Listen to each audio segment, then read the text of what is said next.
स्वागत है दोस्तों आप सभी का एग्ज़ाम डी में। एग्ज़ाम डी तैयारी एग्ज़ाम की यूजी सेमेस्टर 1 और यूजी सेमेस्टर 2 दोनों का एग्ज़ाम रूटीन आ चुका है।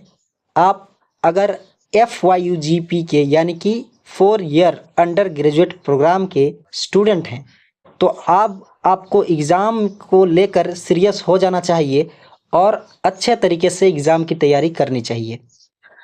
हालांकि ये वीडियो लेक्चर सेमेस्टर 2 वालों के लिए है। जो सेमेस्टर 1 वाले हैं उनके लिए मैं कोशिश करूंगा कि अगला वीडियो लेक्चर उनके लिए हो।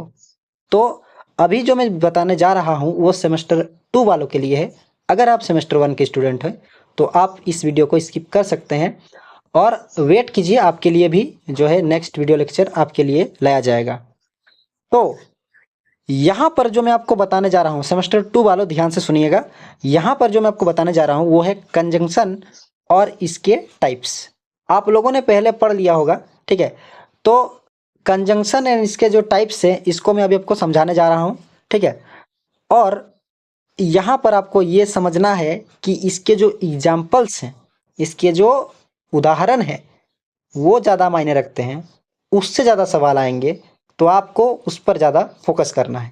इसमें मैंने कुछ एक्सरसाइज भी दे दिया है, यानी कि वर्कशीट टाइप का, जिसको आप खुद से प्रैक्टिस कर सकते हैं, ठीक है। वो आपको यहाँ पे मिल जाएगा, तो यहाँ से आप उसको देख देख के लिख सकते हैं, ठीक है।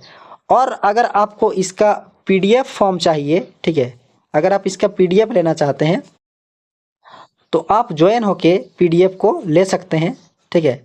अदरवाइज आप यहीं से उसको लिख सकते हैं, बिना ज्वाइन होके भी आप इसको वहाँ से लिख सकते हैं। ये सेम चीज़ मैं PDF में जो है ज्वाइन बटन होने पर उसमें मैं इसको अवेलेबल करा दूंगा। तो यहाँ पर जो है ये देखिए, कंजंक्शन और उसके भेद के बारे में मैंने डिटेल से बताया है और इसको मैं अभी समझाने जा रहा हूँ, ठीक है। तो समझने के लिए तैयार हो जाइए ताकि एग्जाम में अच्छे मार्क्स आ सकें। अब मैं आपको समझाने जा रहा हूँ कंजंक्शन। कंजंक्शन को अगर आप ध्यान से देखिएगा तो आपको इस टाइप से मिलेगा, कन और एक हो गया जंक्शन, ठीक है। कन और क्या हो गया, जंक्शन, कंजंक्शन, ठीक है। तो कंजंक्शन यहाँ पर हो गया आपका कि कन का मतलब होता है कनेक्शन, ठीक है। कोई चीज़ को कनेक्ट करते हैं ना, जोड़ते हैं। तो जब आप किसी चीज़ को यानी कि शब्दों को, वाक्यों को, ठीक है, वाक्यों के टुकड़ों को जोड़ते हैं तो वही आपका कंजंक्शन होता है कि आप किसी और से भी, मतलब किसी भी दिशा से उसको जो है जोड़ सकते हैं, ठीक है। जंक्शन आपको मिल रहा है, ठीक है, तो आप किसी भी दिशा से जो है उसको जोड़ सकते हैं। तो ये हो गया आपका कंजंक्शन का एक छोटा सा, आप इसे संधि विच्छेद टाइप का कह लीजिए, ठीक है। तो इसकी परिभाषा यहाँ पर है। अब इसकी जो परिभाषा है वो है, एक conjunction is a word that connects words, phrase, clause in a sentence. तो यहाँ पर तीन चीज़ें हैं, वर्ड्स, फ्रेज और क्लॉज। ये तीन ही चीज़ें तो होती है, या तो शब्द होंगे, फ्रेज होंगे या क्लॉज वगैरह होंगे। They help to show the relationship between the things you are joining. ये बताता है कि वो संबंध बताता है दोनों शब्दों के बीच, फ्रेज के बीच या क्लॉज के बीच, जो कि आप इसको जोड़ते हैं। तो अगर हम कंजंक्शन को देखें तो इसका मतलब क्या हुआ, सीधा सीधा जोड़ने वाला, ठीक है। ये क्या करता है, जोड़ता है। इसे हम लोग हिंदी में संबंध बोधक बोलते हैं, अगर आपको याद होगा, संबंध बोधक। तो ये जो जोड़ने वाला जो गुण है, इसीलिए इसका नाम पड़ा कंजंक्शन, ठीक है। कनेक्शन करने वाला, कनेक्शन करने वाला, कंजंक्शन, कनेक्शन करने वाला, कंजंक्शन, ठीक है। आ गया समझ में। Conjunction is a word that connect word, phrase, clause in a sentence. Conjunction वो शब्द है जो शब्दों को और वाक्यांश को जोड़ता है, ठीक है। अब मैं आपको इसका भेद बताने जा रहा हूँ, ठीक है। इसके मूल रूप से तीन भेद हैं, है ना, तीन है। आप इसके और भी टुकड़े आपको मिल जाएंगे, यानी कि आप अगर इसको सर्च करेंगे इंटरनेट वगैरह पे या फिर यूट्यूब वगैरह पे तो आपको बहुत सारे इसके भेद अलग अलग टाइप के मिल जाएंगे। लेकिन मुख्य तौर पर इसके तीन भेद हैं, जिसमें से पहला भेद है आपका कोऑर्डिनेटिंग कंजंक्शन, ठीक है। तो यहाँ पर इसके तीन भेद हैं, जिसमें से पहला है आपका कोऑर्डिनेटिंग कंजंक्शन, ठीक है। यहाँ पर कोऑर्डिनेटिंग होगा, को फिर ORD ऐसे करके, ठीक है। यहाँ पर मैंने सटा कर लिख दिया कोऑर्डिनेटिंग कंजंक्शन। अब ये कोऑर्डिनेटिंग कंजंक्शन क्या है, इसको देखिए। These connect word phrase or clause of equal grammatical ranks. Common example include for, and, nor, but, or, yet and so. तो यहाँ पर अगर आप देखेंगे तो बताया जा रहा है कि इसका काम है कि समान समान जो शब्दों हैं उनको जोड़ना। ठीक है, इक्वल ग्रामेटिकल रैंक होना चाहिए, वर्ड हो, फ्रेज हो या क्लॉज हो। ठीक है, तो उनको ये जोड़ेगा, कोऑर्डिनेट करेगा। ठीक है, अब यहाँ पर फंक्शन देख लीजिए, connect element of equal grammatical rank. ठीक है, और these are 7 main coordinating conjunction is remember acronym FANBOYS. ये बता रहा है कि आप इसको याद कर सकते हैं फैन बॉयज करके। फैन बॉयज करके FANBOYS, FANBOYS, FANBOYS। अब मैं आपको दिखा रहा हूँ, इसका यहाँ पर आएगा F से फोर, A से एंड, N से नॉर, B से बट, O से और, Y से येट, S से सो। इसको मिलाकर फैन बॉयज बनाया गया। तो अगर आप फैन बॉयज याद रखते हैं तो समझ लीजिए कि कोऑर्डिनेटिंग कंजंक्शन आपका क्लियर है। ठीक है, तो इसको आप याद रखिए, वेरी इंपॉर्टेंट, फैन बॉयज। इसकी मदद से आप कोऑर्डिनेटिंग कंजंक्शन को याद रख सकते हैं ना। अगर बोलेगा फोर कौन सा कंजंक्शन है, कोऑर्डिनेटिंग, एंड कौन सा है, कोऑर्डिनेटिंग, नॉर, बट, और, येट, सो, ये कोऑर्डिनेटिंग में आएगा। ठीक है, अब इसमें देखिए फोर का इस्तेमाल होता है यूज टू शो रीजन, यानी कारण दिखाने के लिए फोर का इस्तेमाल कर सकते हैं। दैट इज, जैसे I went for a walk for the weather was lovely, है ना। यहाँ पर देखिए फोर का इस्तेमाल है। एंड का यूज होता है इंफॉर्मेशन ऐड करने के लिए। सी लाइक्स कैट्स एंड डॉग्स।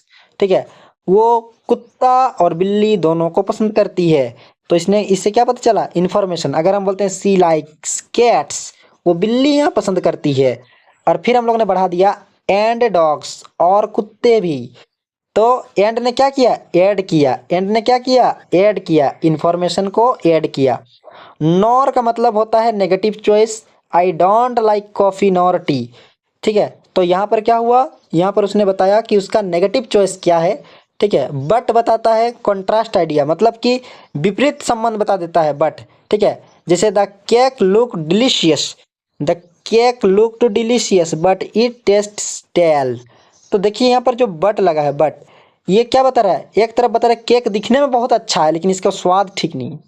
तो एक पॉजिटिव और एक नेगेटिव को मिला देंगे तो बीच में बट का इस्तेमाल होगा। ठीक है, और use to show a choice, और क्या दिखाता है, चॉइस। और नॉर क्या दिखाता है, नेगेटिव चॉइस। अगर और के पहले एन लगा देंगे तो नॉर बनेगा, माने नेगेटिव चॉइस। ठीक है, और मतलब क्या होता है, choice. Do you want chocolate और वेनिला आइसक्रीम, आप चॉकलेट लेंगे या फिर आइसक्रीम लेंगे, आपको चॉइस दे रहा है। लेकिन अगर आपको बोल देता है कि नॉर का I don't like coffee nor T, ठीक है, तो मुझे ना तो कॉफ़ी पसंद है ना तो मुझे चाय पसंद है। तो यहाँ पर आप नॉर वाला देख सकते हैं, उसमें नेगेटिव है और वाला में पॉजिटिव है, चॉइस दोनों में है। Yet use to show contrast often with a surprising twist. ठीक है, येट का मतलब होता है तो, the movie was scary yet I could not look away. ठीक है, तो यहाँ पर आप देख सकते हैं कि मूवी बड़ा खतरनाक था। ठीक है, तो आई कुड नॉट लुक अवे, तो मैं नहीं देख सका उसको। ठीक है, तो यहाँ पर हो गया सो यूज टू शो कॉन्सिक्वेंसेस। ठीक है, और SO सो क्या बताता है कि कॉन्सिक्वेंसेस, यानी कि जो संयोग बताता है उसको संयोग बोलिएगा। He studied hard so he got a good grade, वो बहुत कड़ी मेहनत की, यानी बहुत ज़्यादा पढ़ा इसलिए उसको अच्छे मार्क्स मिले। आप लोग भी अगर अच्छे से पढ़ाई करेंगे तो आपको अच्छे मार्क्स जरूर आएंगे। ठीक है, तो आप लोगों ने देख लिया यहाँ पर फैन बॉयज। ठीक है, तो फैन बॉयज में देख सकते हैं F है, A है, N है, O है, B है, O है, Y है, S है, फैन बॉयज। अब जो मैं बात कर रहा था वर्कशीट का, यानी कि आप कुछ प्रैक्टिस सेट आपके लिए हो, तो ये देखिए practice set fill in the blanks है। आप देख सकते हैं कि यहाँ पर बहुत ही सुंदर तरीके से बनाया गया है कि the child wanted to go to the park but her parents decide to stay home. तो यहाँ पर क्या लग जाएगा, बट, क्योंकि आप देख सकते हैं कि यहाँ पर दोनों का जो है, एक तरफ है पॉजिटिव एक तरफ है नेगेटिव। उसके घर वाले क्या चाहते हैं कि वो घर में रहे, और बच्चा क्या चाहता है वो कि खेलने जाए। तो इस प्रकार से यहाँ पर बहुत सारे जो है 10 ठू मैंने आपको प्रैक्टिस सेट दे दिया है। आप यहाँ से जो है उस चीज़ को लिख सकते हैं। ठीक है, आराम से लिखकर घर में इसको आप बना सकते हैं, प्रैक्टिस कर सकते हैं। और आप चाहें तो आंसर को कमेंट भी कर सकते हैं कि पहला वाला जो भेद है उसका जो प्रैक्टिस सेट है उसका ये आंसर है। ठीक है, आप चाहें तो इसको अच्छे तरीके से लिख के घर में प्रैक्टिस कर सकते हैं, कमेंट करके बता सकते हैं, बहुत बढ़िया होगा और आप अच्छे तरीके से इसको तैयारी कर सकेंगे। आपके अंदर एक कॉन्फिडेंस पैदा होगा। ठीक है, देखिए एक चीज़ दिमाग में क्लियर कर लीजिए कि जो चीज़ यहाँ बता रहे हैं वो आपका एग्ज़ाम में आएगा इसकी गारंटी कोई नहीं दे सकता। ठीक है, क्योंकि एग्ज़ाम में क्या आएगा वो वही जानता है जो कि एग्ज़ाम ले रहा है।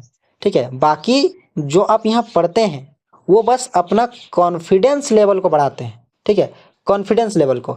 एक चीज़ क्या होता है ना कि अगर आप कोई चीज़ को प्रैक्टिस करते रहते हैं तो आपके अंदर जो चीज़ आने वाला है, मान लीजिए कि एग्ज़ाम आने वाला है, ठीक है, या कोई भी आप चीज़ का तैयारी कर रहे हैं उसका एग्ज़ाम आने वाला है, तो आपके अंदर एक कॉन्फिडेंस पहले से रहेगा ना भाई कि हमको थोड़ा सा इसका हैबिट है। इस टाइप से जब आप इसकी तैयारी करते हैं, तैयारी का मतलब अब क्या होता है कि आपके अंदर आप कॉन्फिडेंस पैदा कर रहे हैं। ठीक है, तो आप इसको एक इस तरीके से पढ़िए कि आप जो है एग्ज़ाम में आने वाले हर एक क्वेश्चन को, हालांकि इसी से आएगा लेकिन ऐसे ही आएगा ये नहीं कहा जा सकता। तो आप अपने अंदर का कॉन्फिडेंस को जगा के रखिए। ठीक है, जब पढ़ते रहेंगे उस चीज़ को अधिक से अधिक बनाते रहेंगे, अधिक से अधिक प्रैक्टिस से सॉल्व करते रहेंगे तो आपका कॉन्फिडेंस लेवल बहुत ज़्यादा होगा। और देखिएगा ये आपके जितने पहले जितना आपका परफॉर्मेंस था वो परफॉर्मेंस धीरे धीरे आपके अंदर बिल्डअप होते जाएगा, बढ़ते जाएंगे, आपका कॉन्फिडेंस धीरे धीरे बढ़ते चला जाएगा। तो अब आते हैं सेकंड पे जिसको बोलते हैं सब ऑर्डिनेटिंग कंजंक्शन। पिछला वाला क्या था? कोऑर्डिनेटिंग, अभी क्या है? सब ऑर्डिनेटिंग।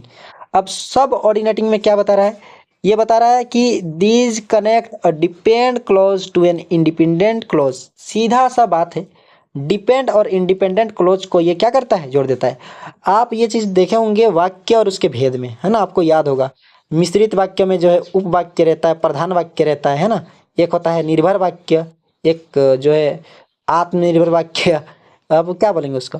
देखिए डिपेंडेंट हो गया और एक इंडिपेंडेंट, स्वतंत्र वाक्य बोल सकते हैं, स्वतंत्र होता है जिसे हम लोग बोलते हैं ना इंडिपेंडेंट, मतलब क्या होता है? स्वतंत्र। अब मनाते होंगे इंडिपेंडेंस डे, मतलब स्वतंत्रता दिवस।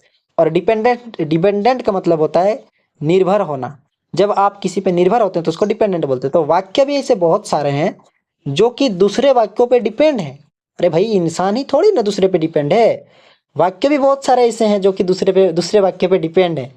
तो जो वाक्य दूसरे वाक्य पे या जो क्लोज दूसरे क्लोज पे डिपेंड रहते हैं तो उन क्लोज को हम लोग बोलते हैं डिपेंडेंट क्लोज। और जो खुद ही, जिनका खुद ही एक अर्थ निकलता हो, है ना, जिसका खुद का दिमाग है, वो हो गया इंडिपेंडेंट क्लोज।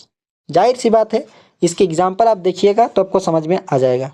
ये देखिए, after, although, as, because, before, if, since, then, that, unless, until, when and while. तो ये जितने एग्जाम्पल हैं ये ऐसे ही बताते हैं कि कौन सबऑर्डिनेटिंग है। ठीक है, आप यहाँ पे देख लीजिए सबको अच्छे से। ठीक है, ये मैं आपको बताना चाहूँगा आफ्टर से लेकर व्हाइल तक। ठीक है, ये सबऑर्डिनेटिंग है। और ये सबऑर्डिनेटिंग क्या करती है? ये कनेक्ट करती है एक डिपेंड और इंडिपेंडेंट क्लॉज को। ठीक है, क्लॉज को लोग क्या करता है? उसको कनेक्ट कर देता है, उसको जोड़ देता है। आगे इसका फंक्शन और एग्जाम्पल को देखते हैं। फंक्शन में ये लिखा गया है कि ये कनेक्ट करता है डिपेंड क्लॉज को और इंडिपेंडेंट क्लॉज को। डिपेंडेंट जो क्लॉज होते हैं और इंडिपेंडेंट क्लॉज का मतलब होता है कि एक आश्रित होते हैं और एक आश्रित नहीं होते हैं। जैसे डिपेंड का मतलब होता है निर्भर। अगर कोई वाक्यांश यानी कि क्लॉज, वाक्य का टुकड़ा किसी दूसरे वाक्य पर निर्भर है या खुद में अधूरा है तो उसे बोलेंगे डिपेंड क्लॉज। और अगर वो खुद में पूरा है तो उसे बोलेंगे इंडिपेंडेंट क्लोज। इंडिपेंडेंट माने स्वतंत्र और डिपेंडेंट मतलब होता है एक प्रकार से निर्भर रहता है, किसी पे स्वतंत्र नहीं हो, निर्भर है। तो अब हम कुछ एग्जाम्पल जो ऊपर पढ़े थे उसी को यहाँ पर देखेंगे कि हर एक एग्जाम्पल का क्या क्या मतलब है। जैसे टाइम है ना, टाइम में देखिए कौन कौन से आ रहे हैं? After, before, since, until, when, whenever, while. ये सब टाइम को मतलब टाइम को ये लोग डिफाइन करता है कि इससे हम लोग को टाइम का पता चलता है। ठीक है, जैसे मान लो कि मोहन आएगा उसके बाद सोहन जाएगा। ठीक है, तो Mohan will come after then Sohan will be go. तो यहाँ पर आप देख सकते हैं कि एक टाइम बताया गया है कि जब मोहन आएगा उसके बाद सोहन जाएगा। तो मतलब एक टाइम बता रहा है ना, बिफोर, सिंस, अंटिल, ये सब टाइम को सूचित करते हैं। इसके बाद है कॉज, माने कारण, जैसे बिकॉज, ठीक है, बिकॉज में ही कॉज लगा हुआ है, ठीक है। तो यहाँ पर आप देख सकते हैं ये है कॉज और ये बिकॉज। तो यहाँ पर बिकॉज मतलब यहाँ पे कारण है। एज, सिंस, नाउ, दैट, ये सारी चीज़ें जो है कारण को बताती है। इसके बाद आपका आता है कंडीशन। कुछ पे कंडीशन होता है, जैसे कि if, unless, as long as, ये सब कंडीशन पे डिपेंड है, मतलब स्थिति पर निर्भर रहता है। और कॉन्ट्रास्ट मतलब इनके बीच जो है विरोधाभास रहता है, जैसे कि आपका हो गया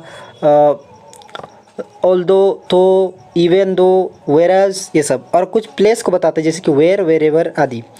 तो अभी मैंने आपको बताया कि इसके एग्जाम्पल जो सबऑर्डिनेटिंग जो कंजंक्शन है, इसका जो एग्जाम्पल है वो कौन कौन से हैं। और इसके अलावा इसमें 3 टाइप्स के सेंटेंस होते हैं, जिनमें पहला जो सेंटेंस होता है वो होता है आपका इंडिपेंडेंट क्लॉज, है ना, ये आपका पहला हो गया। अधूरा है, पूरा सेंटेंस नहीं बोल सकते।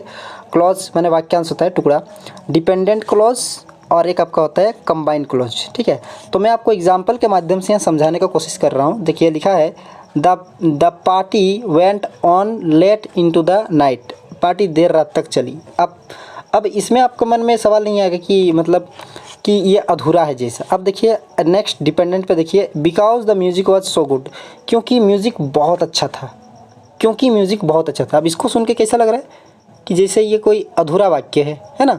Because the music was so good, यानी कि क्योंकि म्यूज़िक बहुत अच्छा था, इतना बोल के अगर कोई चुप हो जाए तो आप समझेंगे कि भाई और कुछ बोलेगा, क्योंकि अधूरा लग रहा है, ठीक है। अगर कोई बोलते कि पार्टी बहुत लेट तक चली, ठीक है, तो इसमें आप हाँ भाई पार्टी बहुत लेट तक चली। लेकिन अगर कोई कहता है, सिर्फ इतना ही कहता है क्योंकि म्यूज़िक बहुत अच्छा था, ठीक है, तो ये एक अधूरा है ना, ये किसी पर निर्भर है। तो इसी को पूरा करने के लिए आता है कंबाइंड सेंटेंस, मतलब दोनों को एक साथ जोड़ देगा। देखिए the party went on late into the night because the music was so good. आप देखिए यहाँ पे जो बिकॉज है ये दोनों को कनेक्ट कर रहा है, ठीक है, दोनों को जोड़ रहा है, इसीलिए इसको कंजक्शन कहा जाता है, कनेक्ट करता है ये। तो अब देखिए पूरा मतलब निकल गया, ठीक है। ये जो इंडिपेंडेंट था वो डिपेंडेंट जो क्लॉज था वो इंडिपेंडेंट के साथ लग कर एक पूरा वाक्य बना दिया। पार्टी बहुत देर तक चली क्योंकि म्यूजिक बहुत अच्छा था। अब देखिए पूरा लग रहा सुनने में। पहले मैंने क्या बोला था, पार्टी बहुत देर रात तक चली, ठीक। सेकंड, क्योंकि म्यूजिक बहुत अच्छा था। अब दोनों को मिला देंगे, पार्टी बहुत देर रात तक चली क्योंकि म्यूजिक बहुत अच्छा था, ठीक है। तो इसको ही हम लोग कहते हैं कंबाइंड सेंटेंस, ठीक है। दो क्लॉज को मिला देंगे तो एक सेंटेंस बन जाएगा। तो ये आपका था सब ऑर्डिनेटिंग। यहाँ पर कुछ एग्जांपल्स दिए गए हैं, जैसे कि we can go to the beach tomorrow dash it doesn't rain.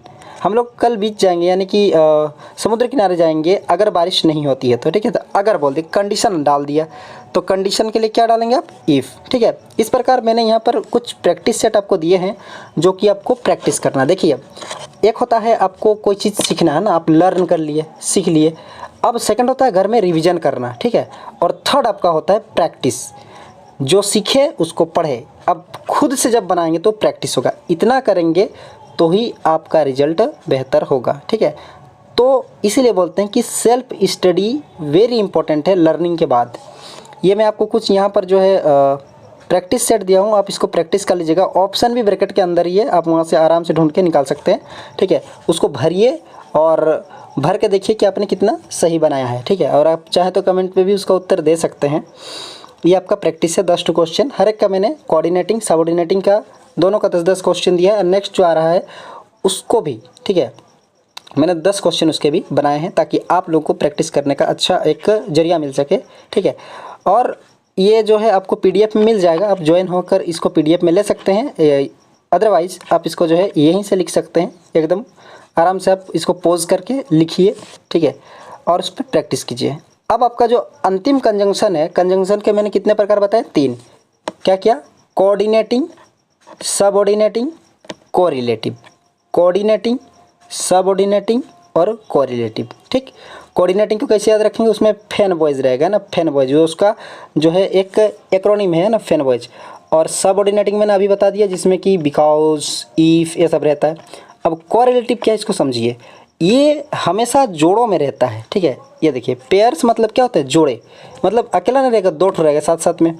तो इसको हम लोग बोलते हैं कोरिलेटिव कंजंक्शन। जैसे देखिए आप, either or, neither nor, not only but also, both and, whether or. अब यहाँ पे देख रहे हैं सब में ऑब्लिक है, मतलब वो दोनों साथ में आएंगे, इसीलिए इसको कहते हैं कोरिलेटिव कंजंक्शन, ठीक है।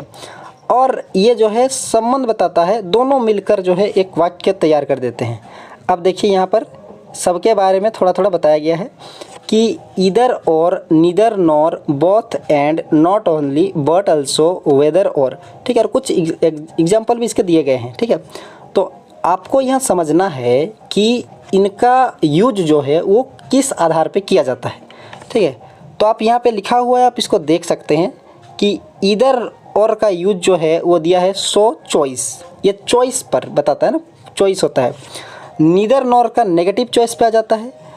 बोथ एंड का यूज होता है किसी चीज़ को बराबर इम्पोर्टेंस यानी महत्व देने के लिए। मान लीजिए कि कोई चीज़ है जिसको आप इक्वल महत्व देना चाहते हैं, तो आप बोथ एंड का इस्तेमाल कर सकते हैं। नॉट ओनली बट ऑल्सो का यूज होता है कनेक्टेड आइडियाज़ को, दो आइडियाज़ को कनेक्ट कर देता है।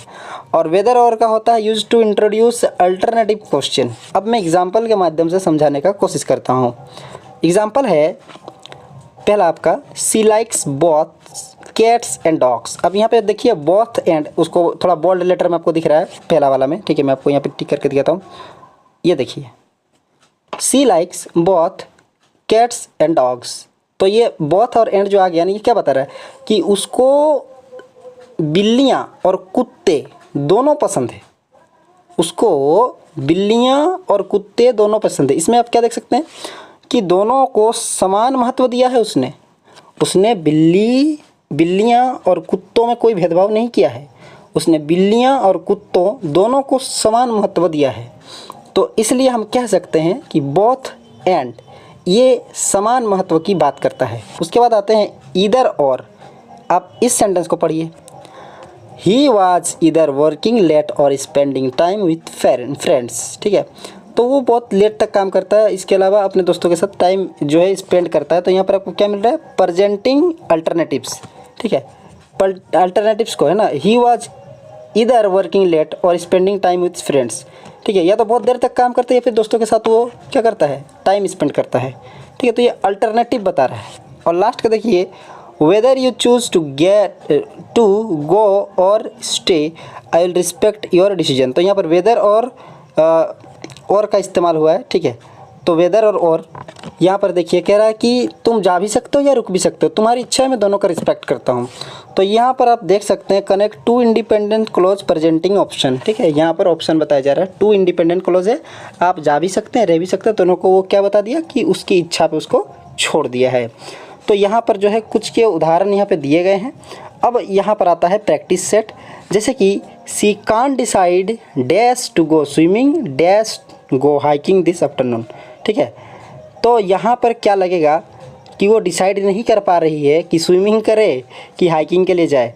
तो यहाँ पर जो है क्या लगेगा, यहाँ पर ऑप्शन में दिया हुआ है, ठीक है। यहाँ पर जो ऑप्शन है आप देख सकते हैं वेदर और नीदर नॉर दोनों का है। दोनों में कौन सा होगा आप इसको देख लीजिएगा और खुद की तरह से प्रैक्टिस कर लीजिएगा। इसके अलावा यहाँ पर जो है और भी क्वेश्चन, ये तो 4 ही सवाल हैं। अब यहाँ पर देखिए 5 से लेकर पूरा 10 तक है, ठीक है। और यहाँ पे ये समाप्त होता है। तो मैंने टोटली कंजंक्शन का जो इम्पोर्टेंट पॉइंट है वो मैंने इसमें समझा दिया है, ठीक है। मैं आपको एक एक चीज़ को दिखाता हूँ, ठीक है, रिवर्स करके। ये अभी मैंने आपको बताया जिसमें की बात हम लोग ने की कोरिलेटिव कंजंक्शन के बारे में, ये हमेशा पेयर्स में आते हैं, जोड़ों में आते हैं। और इसके अलावा मैंने इससे पहले आपको बताया था सब ऑर्डिनेटिंग के बारे में, जिसमें इंडिपेंडेंट डिपेंडेंट क्लॉज की मैंने बात की थी, कंबाइंड सेंटेंस बनाया था सब ऑर्डिनेटिंग, ठीक है। और सबसे पहला जो मैंने बताया था आपको वो था आपका कोऑर्डिनेटिंग जो इसमें फैन वॉइस की बात हुई थी, है ना, कोऑर्डिनेटिंग कंजंक्शन, ये देखिए फर्स्ट वाला। तो इस प्रकार से कंजंक्शन और उसके टाइप्स को हम लोग ने यहाँ पे क्लियर कर लिया, ठीक है। आपका कंजंक्शन का जो कॉन्सेप्ट था वो मैंने पूरा क्लियर कर दिया है। इतना पढ़ लीजिएगा, एग्ज़ाम में क्वेश्चन जो आएगा आप उसको आराम से बना सकते हैं और कंजंक्शन को लेकर आपको कोई भी डाउट नहीं रहेगा। बशर्ते 3 स्टेप बना के रखिए। पहला आपका हो गया क्या?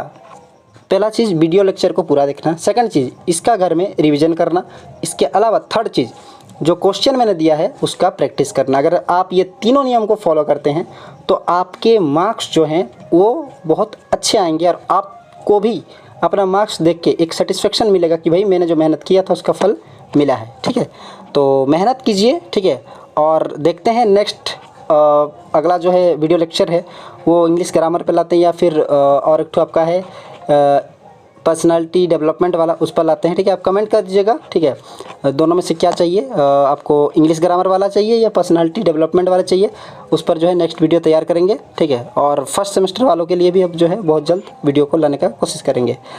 मिलते हैं नेक्स्ट वीडियो पे, तब तक के लिए प्रैक्टिस करते रहिए, एग्ज़ाम करीब है, मेहनत करते रहिए। ठीक है, best of luck, thank you.